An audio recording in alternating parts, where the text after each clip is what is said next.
अस्सलाम वालेकुम students, welcome back to SketchUp tutorial series. इस ट्यूटोरियल सीरीज के लास्ट लेसन में हमने यहाँ से follow me tool, scale tool और ऑफसेट टूल को पढ़ा था। आज हम यहाँ से टेप मेजर टूल को पढ़ेंगे। इस टेप टूल की मदद से आप किसी भी ऑब्जेक्ट का डिस्टेंस मेजर कर सकते हैं। किसी का एरिया, आपने किसी भी सरफेस का या किसी भी मटेरियल का आपने एरिया देखना हो तो वो आप इस टूल की मदद से देख सकते हैं। उसके अलावा आपने कोई ऑफसेट लगाना हो, किसी भी लाइन का आपने ऑफसेट लगाना हो, उसकी गाइड लाइन लेनी हो तो वो आप इस टूल की मदद से ले सकते हैं। और नेक्स्ट, आप पॉइंट टू पॉइंट अगर आपने ऑफसेट लेना हो तो वो भी आप ले सकते हैं। और आपने अपना जो मॉडल है उसको स्केल करना हो, पूरे मॉडल को, उसको भी कर सकते हैं। और आपने कोई इमेज वगैरह स्केल करनी हो या कोई अलग से ऑब्जेक्ट आपने स्केल करना हो तो वो सारे काम आप इस टूल की मदद से कर सकते हैं। और इसी टूल की मदद से आप किसी भी चीज की डायमेंशन दे सकते हैं। आपने कोई मेजरमेंट लेनी है तो वो आप ले सकते हैं। तो चलें लेसन को स्टार्ट करते हैं।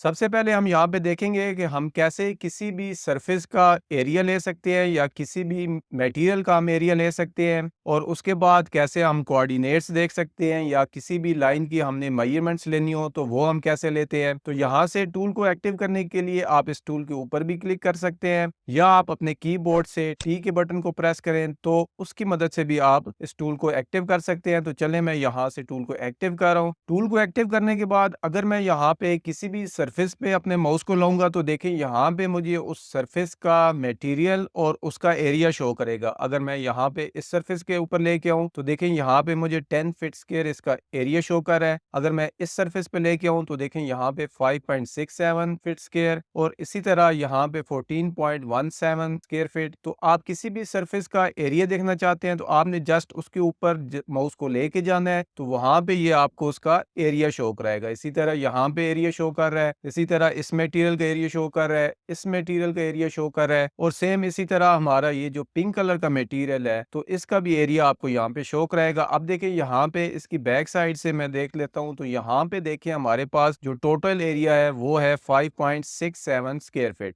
तो इस तरह यहाँ पे हर एक का एरिया मटेरियल वाइज आपको यहाँ पे जितनी भी हमारी सरफेस क्रिएट हुई हुई होंगी और मटेरियल वाइज भी आपको यहाँ पे एरिया दिखाएगा। इसी तरह सेम हम यहाँ पे देख लेते हैं। यहाँ पे देखिए इसका जो फेस है इस कंपोनेंट का उसका एरिया अलहदा से आपको बताएगा और जितना भी हेयर्स है हमारी उसका एरिया आपको अलहदा से बताएगा। अगर यहाँ पे आप क्लॉथ्स के ऊपर आए तो देखिए यहाँ पे इस जगह पे जो ब्लू कलर है इसके एरिया हमें अलहदा से शो कर रहा है और येलो एरिया जो येलो मटेरियल है उसका हमारा कंप्लीट एरिया जितना भी है इसके कपड़ों की ड्रेसिंग के ऊपर जो येलो कलर का एरिया है वो हमें यहाँ पे कंप्लीट उसका एरिया दिखाएगा कि यहाँ पे इसका एरिया कितना है। इसी तरह सेम हम अगर वॉच पे करें तो वॉच पे हमें अलहदा से उसका एरिया शो कराएगा। तो इस तरह आप किसी भी सरफेस का या किसी भी मटेरियल का एरिया जो है अगर देखना चाहते हैं तो वो आप इस टूल की मदद से देख सकते हैं। नेक्स्ट, अगर आपने किसी लाइन की लेंथ वगैरह देखनी है तो वो आप लाइन पे इसको माउस को लेके जाएं तो आपने क्लिक नहीं करना, आपने जस्ट माउस को लेके जाना है तो वो आपको उसकी लेंथ आपको यहाँ पे शो करा देगा। आपको मेजर करने की जरूरत नहीं है। अगर आपने उसकी पूरी लेंथ देखनी है कि वो टोटल कितनी लेंथ है तो वो आप जस्ट इसके ऊपर लेके जाए माउस को तो वो आपको यहाँ पे शो करा देगा। सेम इसी तरह अगर मैं देखें यहाँ पे लेके आता हूँ तो यहाँ पे मुझे इसकी लेंथ शो करा रहा है, इसकी भी लेंथ शो कराएगा यहाँ पे और इसी तरह यहाँ पे भी इसकी लेंथ शो कराएगा। ओके, तो नेक्स्ट है कि अगर हमने पॉइंट टू पॉइंट डायमेंशन देखनी हो तो वो हम कैसे देखेंगे इस टूल की मदद से। तो आपने जस्ट यहाँ पे क्लिक करना है। क्लिक करने के बाद आप जहां तक डायमेंशन लेना चाहते हैं वहां तक माउस को लेके जाएं तो आपको वहां तक उस पॉइंट तक डायमेंशन जो है वो ये शो कराएगा। और अगर आप इसी टूल को एक्टिव करें तो यहाँ पे कॉर्नर पे अगर आप लेके आएंगे तो यहाँ पे आपको वो कोऑर्डिनेट्स दिखाएगा, उसकी 3 डायमेंशन जो होती है हमारी एक्स वाई जी वो आपको यहाँ पे शो कराएगा। अब देखें ये हमारा ओरिजिन पॉइंट है तो यहाँ पे 0 इंच 0 इंच 0 इंच तो यहाँ पे हमारी हर चीज 0 है, हमारा एक्स भी 0 है, वाई भी 0 है और हमारा जी भी 0 है। और अगर मैं इसी तरह यहाँ पे इस कॉर्नर पे लेके आऊँ तो देखिए यहाँ पे एक्स हमारा 2 फीट है जबकि वाई और जो जी है वो 0 है। तो अगर मैं यहाँ पे लेके आऊं तो देखिए अब हमारी जो x है वो 2 फीट है और y हमारा 0 है जबकि हमारा z लेवल जो है वो 2 फीट 10 इंच है। इसी तरह अगर मैं इस पे लेके आऊं तो यहाँ पे हमारा x2 है, y हमारा 5 फीट है और z लेवल 0 है। और अगर मैं इसको यहाँ पे ले आऊँ तो देखें अब हमारे पास 2 फीट, 5 फीट और तीनों जो हमारे डायमेंशन है, कोऑर्डिनेट्स हैं, वो हमें यहाँ पे शो करा रहा है। तो इस टूल की मदद से आप कोऑर्डिनेट्स देख सकते हैं, आपने किसी सरफेस का एरिया देखना हो तो वो आप देख सकते हैं, और आपने किसी लाइन की जो मेजरमेंट है, उसकी लेंथ वगैरह वो देखनी हो तो वो भी आप इजीली देख सकते हैं इस टूल की मदद से। ओके, तो नेक्स्ट हम पढ़ते हैं कि अगर हमने किसी ऑब्जेक्ट को स्केल करना हो तो वो हम कैसे करेंगे। तो अब देखें मेरे पास यहाँ पे एक ये ऑब्जेक्ट है, ये ग्रुप के अंदर है, इसका जो सेम कॉपी है वो मैंने यहाँ पे इसका रेप्लिका बनाया है, सेम टू सेम इसी की कॉपी है। अगर मैं इस ग्रुप को स्केल करना चाहूँ तो मैं कैसे करूंगा, तो यहाँ पे देखिए मैं इस ग्रुप को स्केल करता हूँ, यहाँ से मैंने एक पॉइंट लिया और उसके बाद यहाँ पे मैं सेकंड क्लिक करूंगा तो देखें यहाँ पे इसकी जो डायमेंशन है, अगर आप नीचे बॉटम कॉर्नर पे नोट करें तो यहाँ पे इसकी डायमेंशन 3 फीट आपको शो हो रही है। तो यहीं पे इसी जगह पे अगर मैं 5 फीट टाइप कर देता हूँ और उसके बाद इंटर प्रेस कर दूंगा तो देखिए वो मुझसे पूछेगा do you want to resize the model. तो इसका मतलब है कि हमारा जो कंप्लीट मॉडल है वो सारा रीसाइज हो जाएगा। इसमें हमारा एक ऑब्जेक्ट रीसाइज नहीं होगा, इसमें हमारा कंप्लीट मॉडल रीसाइज हो जाएगा। कैसे, मैं इसको यस करता हूँ, यस करने के बाद अब देखिए हमारा जितना भी ऑब्जेक्ट था यहाँ से लेके यहाँ तक, ये तो हमें 5 फीट शो हो रहा है, लेकिन इसी के साथ हमारे जो दूसरे ऑब्जेक्ट थे वो भी इसके रेशो से रीसाइज हो गया। तो मैं इसको कंट्रोल जी करता हूँ। कंट्रोल जी करने के बाद अब देखें यहाँ पे जो हमारा ये वाला ऑब्जेक्ट था ये कितना है 2 फीट, और ये कितना है, ये था हमारा 3 फीट। तो अगर मैं इसको रीसाइज करता हूँ तो ये भी 5 फीट हो जाएगा और उसी की रेशो के हिसाब से हमारे जो दूसरे ऑब्जेक्ट हैं इस मॉडल के अंदर वो भी रिसाइज हो जाएंगे। तो इस तरह करने से आपका इंटायर मॉडल जो होता है वो रिसाइज हो जाता है। अगर आपने किसी एक ऑब्जेक्ट को, एक कंपोनेंट को या ग्रुप को रिसाइज करना है तो उसके लिए आपने उस ग्रुप के अंदर जाके रिसाइज करना है। तो देखिए अभी ये मेरा एक ग्रुप है और मैं इस ग्रुप को एडिट करता हूँ, एडिट करने से मैं इस ग्रुप के अंदर चला जाऊंगा। तो अब देखिए यहाँ पे अगर मैं दोबारा से इस टूल को एक्टिव करता हूँ, अपनी शॉर्टकट की मदद से मैंने एक्टिव किया और यहाँ से फर्स्ट क्लिक और उसके बाद इस जगह पे मैं सेकंड क्लिक करूंगा। सेकंड क्लिक करने के बाद अब देखिए यहाँ पे इस जगह पे मैं 5 फीट टाइप करता हूँ। 5 फीट टाइप करने के बाद इंटर प्रेस करूंगा। तो अब देखिए यहाँ पे वो मुझसे पूछ रहा है do you want to resize the active group और कंपोनेंट। तो इट्स मीन के अब जो हमारा ग्रुप है या जो भी हमारा कंपोनेंट होगा जस्ट वो रिसाइज होगा। तो देखिए इसको मैंने यहाँ पे रिसाइज कर दिया तो ये सिर्फ मेरा ये ग्रुप रिसाइज हुआ है, बाकी हमारी कोई चीज, कोई भी ऑब्जेक्ट वो रिसाइज नहीं हुआ।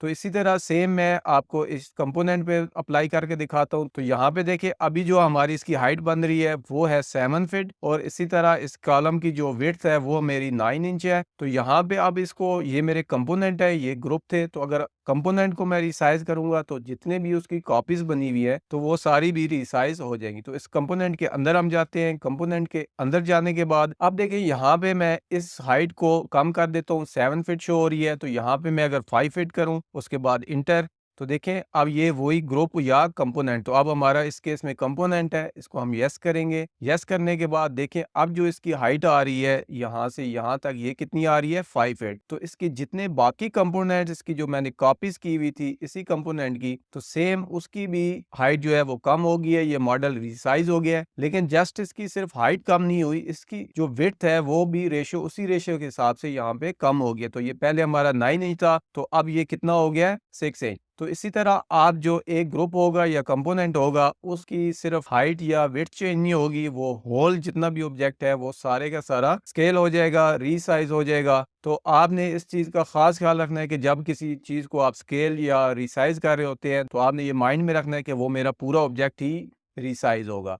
ओके, तो नेक्स्ट हमारे पास जो इस टूल के अंदर मजीद ऑप्शन होते हैं वो कौन से होते हैं। हमने मेजर डिस्टेंस को पढ़ लिया, उसके बाद हम पढ़ते हैं क्रिएट गाइड, कि हम कैसे किसी भी लाइन का ऑफसेट ले सकते हैं, या हमने किसी पॉइंट का ऑफसेट लेना हो तो वो हम कैसे ले सकते हैं। मींस कि हमने कोई गाइडलाइंस लेनी हो तो वो हम कैसे लेते हैं। तो देखें यहाँ पे किसी भी लाइन के ऊपर अगर आप क्लिक करेंगे और ऐसे अपने माउस को ड्रैग करेंगे तो जहाँ पे आप क्लिक कर देंगे वहाँ पे आपकी एक गाइडलाइन ड्रॉ हो जाएगी। इसी तरह अगर मैं यहाँ से लेना चाहूँ तो मैं इस तरह ले सकता हूँ। तो देखिए मैंने जहाँ पे क्लिक किया मेरी वो गाइडलाइन यहाँ पे ड्रॉ हो गई। तो आप सेम इसका डिस्टेंस भी दे सकते हैं। देखिए मैं यहाँ से डिस्टेंस ले रहा हूँ और उसके बाद आप देखिए मुझे नीचे यहाँ पे 1 फीट शो कर रहा है, तो मैं यहाँ पे कोई भी डिस्टेंस टाइप कर सकता हूँ। मैं यहाँ पे 2 फीट कर देता हूँ, 24 इंच मैंने कर दिया, उसके बाद इंटर। तो देखिए यहाँ से लेके यहाँ तक मेरे पास 2 फीट की जो ऑफसेट है वो ड्रा हो गया है। अब ये हमारी लाइन नहीं है, इसकी मदद से आपकी कोई सरफेस नहीं क्रिएट होगी। ये जस्ट हमारी गाइडलाइंस है जो कि इनफिनाइट होती है, हमारी अनलिमिटेड होती हैं। ये पूरी स्क्रीन पे आपको नजर आएंगी, आप जितना भी जूम करते जाएं तो ये खत्म नहीं होगी। ये हमारी बेसिकली गाइडलाइंस है। इस गाइडलाइन की मदद से हम इसके ऊपर मजीद जो है वर्किंग कर सकते हैं। हमने कोई लाइन लगानी हो तो इस तरह हम इन गाइडलाइंस की मदद से कोई भी मजीद वर्किंग करनी हो तो हम कर सकते हैं। तो ये तो है कि आप किसी तरह किसी लाइन के ऊपर से अगर आपने किसी लाइन का ऑफसेट लेना हो तो वो आप ले सकते हैं इस तरह। लेकिन अगर आपने जस्ट एक पॉइंट लगाना हो तो वो आप कैसे लगाएंगे? तो देखिए यहाँ पे मेरे पास अब इसको मैं यहाँ पे क्लिक करता हूँ कॉर्नर पे क्लिक करने के बाद देखिए अब मैंने इसके रेफरेंस से यहाँ पे एक पॉइंट लगाना है, तो यहाँ पे मैं 12 इंच कर देता हूँ और इंटर।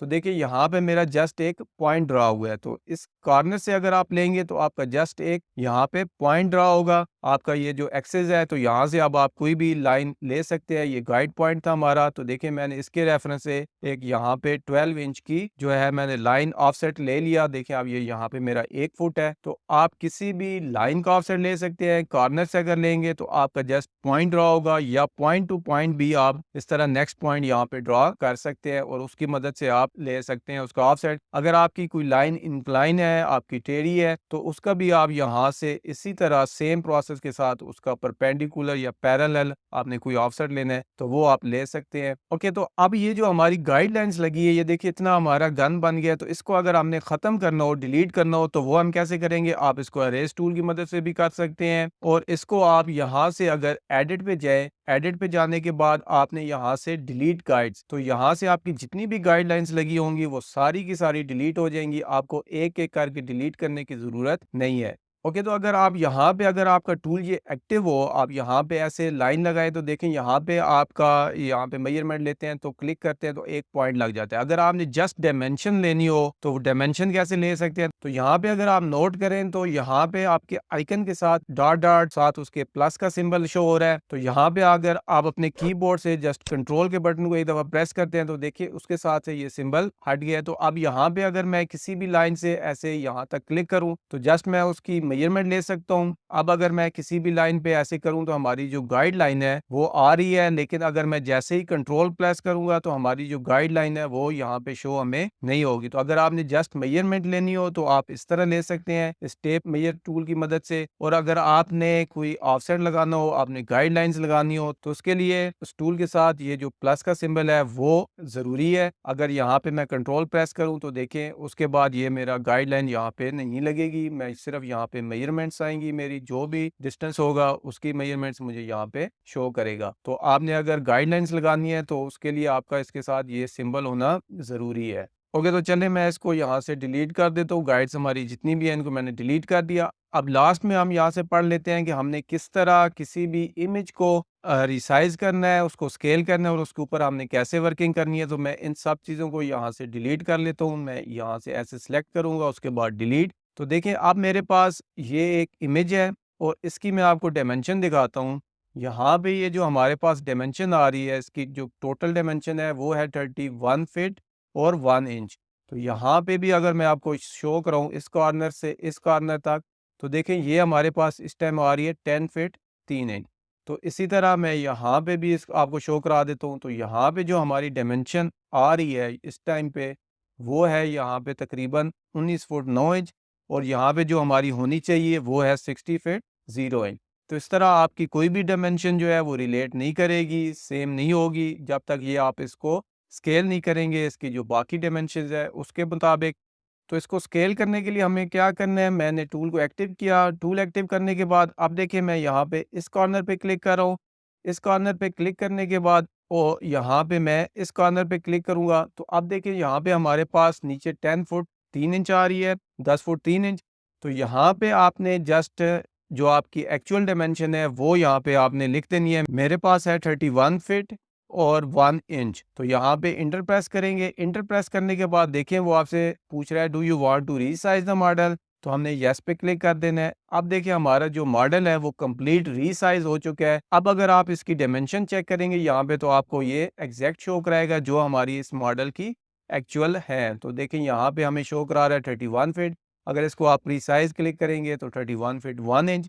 सेम इसी तरह आप देखें यहाँ पे हम अंदर से चेक कर लेते हैं हमारी कितनी है।